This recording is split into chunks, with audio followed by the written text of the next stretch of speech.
Ya guys, jumpa lagi dengan saya dan kali ini kita akan bahas satu topik yang sangat penting, yaitu periode intertestament. Ya, periode yang kacau, tanda petik ya. Nah, apa itu periode intertestament? Ya, periode intertestament itu adalah suatu masa yang dikenal dengan masa silent atau sunyi, ya, yaitu antara kitab terakhir perjanjian lama yaitu Maleakhi sampai ke perjanjian baru. Ya, di situ ada jarak 400 tahun di mana Tuhan tidak berbicara kepada nabi atau kepada umatnya Israel. Di situ juga tidak ada kitab yang ditulis, ya, sebagai pesan atau petunjuk kepada nabi, ya, sehingga masa itu disebut masa silent, ya, atau sunyi. Tuhan tidak berbicara kepada nabi, kepada umatnya pada masa itu, ya. Jadi durasinya sekitar 400 tahun, dari tahun 400 sebelum Masehi sampai sekitar tahun 4 Masehi, ya. Nah, itu yang dimaksud dengan periode intertestament, ya. Nah, periode ini mirip dengan masa yang terjadi pada zaman Imam Eli di dalam kitab 1 Samuel. Ya, di situ dikatakan bahwa pada masa itu Tuhan tidak bicara, ya, di dalam 1 Samuel pasal 3 ayat 1. Ya, di situ dikatakan bahwa Samuel yang muda itu menjadi pelayan Tuhan di bawah pengawasan Eli. Pada masa itu firman Tuhan jarang, penglihatan pun tidak sering. Ya, jadi pada masa itu imamnya ada, ritual ibadahnya ada, tempat ibadahnya ada, tetapi Tuhan tidak bicara lagi kepada imam, nabi, ya, tidak hadir dalam kemah suci tempat ibadah orang Israel pada waktu itu. Kenapa? Karena orang Israel begitu berdosa dan memberontak melawan Tuhan, sehingga Tuhan murka. Bahkan tabut Allah itu sempat dicuri orang Filistin dan dibawa ke orang Filistin. Jadi ada masa di mana kemah suci itu tanpa tabut Allah, yang adalah simbol kehadiran Tuhan. Bayangkan. Nah, masa di mana Imam Eli menjadi imam itu mirip dengan periode intertestament ini. Ya, Tuhan tidak hadir lagi di antara umatnya karena begitu dosa, pemberontakan, ketidaktaatan, bolak-balik, dihukum dengan segala cara, tetapi tidak kapok-kapok, tidak tobat-tobat, sehingga sampailah kepada periode intertestament. 400 tahun silent. Tuhan tidak bicara kepada seorang nabi, tidak ada kitab yang ditulis, Tuhan tidak hadir dalam bait Allah kedua yang sudah ada pada waktu itu, ya. Nah, selanjutnya, saudara perhatikan apa yang terjadi pada masa periode intertestament ini yang tadi saya katakan tanda petik kacau. Karena disitulah muncul berbagai peristiwa, ya, seperti misalnya yang pertama adalah di sini adalah periode munculnya, ya, aliran-aliran seperti yang kita kenal, yang kemudian dikenal dalam perjanjian baru, seperti Saduki, orang Farisi, orang Esseni, dan orang Zelot. Siapa orang Saduki ini? Mereka adalah elit politik, ya. Sebagian dari mereka adalah keturunan imam besar, dan mereka punya status sosial yang tinggi dan punya lobi-lobi yang kuat dengan Romawi, dan sebagian dari mereka menerima jabatan dari Romawi. Nah, mereka ini hanya mengakui 5 kitab Musa, kemudian tidak percaya akan kebangkitan orang mati, ya, orang Saduki. Yesus sering berdebat atau bertanya jawab dengan mereka. Kemudian juga ada lagi namanya orang Farisi, ya. Mereka ini adalah orang-orang yang menjaga kemurnian ritual ibadah di dalam bait Allah, dan juga mereka mengakui 5 kitab Musa dan juga kitab para nabi, ya. Dan Yesus juga sering berdebat atau bertanya jawab dengan orang-orang Farisi ini, ya. Jadi muncul aliran-aliran yang aliran ini tidak ada di dalam perjanjian lama. Orang Saduki, Farisi, Esseni, Zelot ini tidak ada di dalam perjanjian lama. Ini muncul di periode hening, periode sunyi, di mana Tuhan tidak bicara, maka muncul berbagai ide yang aneh-aneh di dalam periode seperti ini, ya, di mana gedung ibadahnya ada, bait Allahnya ada, ritualnya masih jalan, imamnya masih ada, dan Tuhan tidak ada. Nah, ini refleksi buat gereja, ya, buat gereja Tuhan hari ini. Ya, kemudian yang kedua adalah periode ini juga disebut periode apokrifa.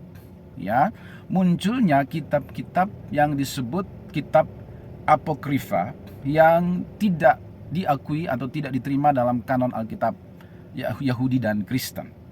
Ya, kenapa? Karena sebagian besar dari kitab apokrifa ini penulisnya itu anonim atau tidak diketahui siapa penulisnya. Dari sekian kitab mungkin hanya ada 1 atau 2 yang jelas siapa penulisnya, tetapi sisanya itu anonim. Kemudian kalaupun ada nama penulisnya, itu biasa mencatut nama tokoh yang sudah duluan terkenal, kemudian dicatut supaya memvalidasi tulisannya seolah-olah itu tulisan orang yang terkenal sehingga bisa diterima oleh masyarakat. Ya saudaraku. Nah, jadi muncul tulisan-tulisan yang tidak diakui. Ya mungkin dia punya nilai budaya dan sejarah, ya saudaraku, tetapi tidak diterima karena tidak punya otoritas, ya, katakanlah diterima dari Tuhan oleh siapa, kapan, itu nggak jelas gitu. Sehingga kitab-kitab ini disebut kitab apokrifa. Dan ingat, ini muncul pada masa periode intertestament atau periode sunyi hening, di mana Tuhan tidak bicara kepada seorang nabi pun, Tuhan tidak hadir di dalam bait Allah. Yang ketiga, periode ini juga disebut periode Helenistik, ya. Kenapa? Karena periode ini adalah masa di mana budaya dan pengaruh Yunani tersebar luas, ya, karena penaklukan daripada Raja Alexander Agung yang memerintah pada usia yang sangat muda, yaitu usia 20 sampai 30 tahun, sekitar 1 dekade, 10 tahun dia memerintah, tapi tidak pernah terkalahkan, dan wilayah kekuasaannya sangat luas, meliputi 3 benua, yaitu Eropa, Asia, dan Afrika, saudaraku. Sehingga sejak saat itu budaya Yunani mulai tersebar luas. Bahasanya menjadi seperti bahasa internasional kayak bahasa Inggris hari ini. Budayanya meluas. Jadi Helenistik itu berasal dari kata Hellas yang artinya menjadi Yunani. Jadi style bangunan, bahasa, gaya hidup, dan juga pola pikir, mindset, filsafat mulai menyebar ke seluruh dunia dalam arti lingkup kekuasaan daripada Alexander Agung ini, ya, dan dilanjutkan lagi oleh raja-raja berikutnya setelah Alexander Agung ini meninggal, gitu ya, sehingga pengaruh budaya Helenistik, budaya Yunani begitu kuat, sehingga disitulah juga terjadi pencampuran budaya kultur, ya, katakanlah misalnya Yunani dengan Yahudi, Yunani dan apa, jadi ada perkawinan campur budaya, bahasa, tradisi, cara berpikir dan sebagainya, ya. Nah, di situ ya disebut periode Helenistik, budaya Yunani yang menyebar luas karena dia berkuasa pada itu sebelum kemudian ditaklukkan oleh Romawi. Nah, kemudian yang keempat, pada masa Helenistik ini juga yang terjadi pada sebagian daripada 400 tahun hening ini, di sini juga muncul berbagai filsafat seperti stoikisme, epikurisme, skeptisme dan sebagainya. Jadi artinya di sini ketika tidak ada firman yang berotoritas yang diajarkan dengan benar yang mengubah hidup orang, maka muncul ajaran-ajaran moral, ajaran-ajaran etika yang kelihatan baik, ya, tetapi itu hanya sampai kepada level moral dan juga jiwa, emosi, dan tidak bisa mengubah seseorang secara total seperti yang dikerjakan oleh firman Tuhan atau oleh Roh Kudus. Nah, di sini dia muncul pada periode intertestament ini, saudaraku, ya. Ya, jadi filsafat-filsafat stoikisme yang sekarang mulai muncul lagi, marak lagi. Nah, apakah ini ya juga suatu peristiwa yang berulang gitu ya? Ya, stoikisme, epikurisme, hedonisme, skeptisme, ini adalah ajaran-ajaran etika, moral, kehidupan praktis yang muncul karena saat itu Tuhan tidak bicara kepada nabi, kepada umatnya. Ada bait Allah tapi Tuhan tidak hadir, ada ritualnya tapi Tuhan tidak hadir, tidak ada kehidupan ilahi di situ. Maka yang merajalela adalah ajaran-ajaran palsu, ajaran-ajaran moral yang kelihatan baik tapi tidak mampu menjadikan seseorang ciptaan baru.